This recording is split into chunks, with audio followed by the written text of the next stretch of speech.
All right, here we are. Last video in the chapter. You finally made it.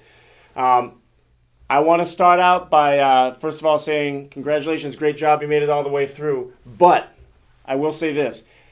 If you're watching this video right now and you're saying to yourself, yeah, Nate, thank God we're finally here. This was a long one.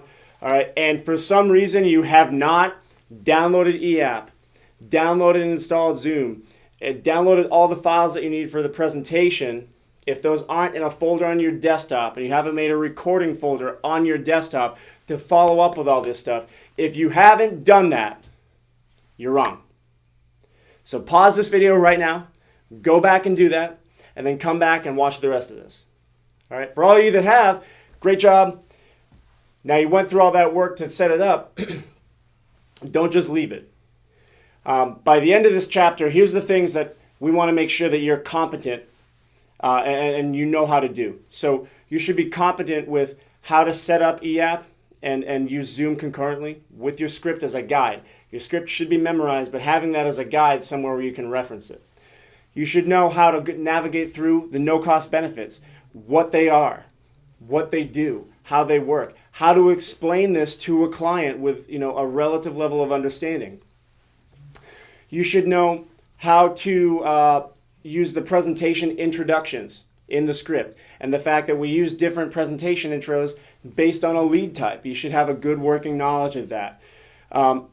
Finally, going along with the beginning of the presentation, you should have a good understanding of some of the intangible qualities you need to be constantly working on. Your work environment, how to build rapport properly, your energy, how to present yourself, how to make eye contact, how to be engaging with the client through a computer screen. Those are all the things that you should be competent in doing at the completion of this chapter. This is the framework everything from here on is built off of. Everything.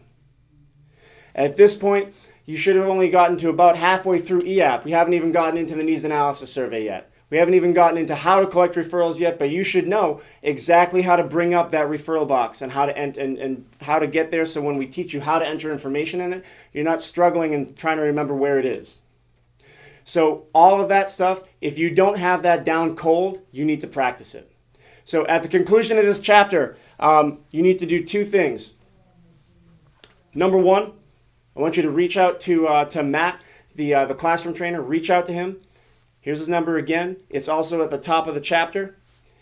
Reach out to him and let him know. Number two, you're going to reach out to your managers and you're going to tell them the same exact thing.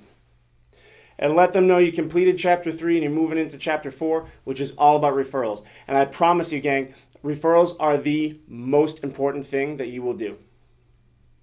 So being competent and confident with all of the information that we go over in this chapter is an absolute must. There is no exception here. You must know this and must be confident with it. Otherwise, when it comes to everything else, you're going to struggle, I promise you.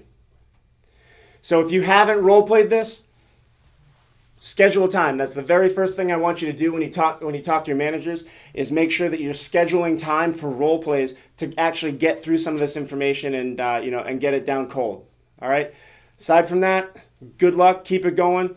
Great job so far. This was some of the more boring content, but we got some exciting stuff coming up. See you there.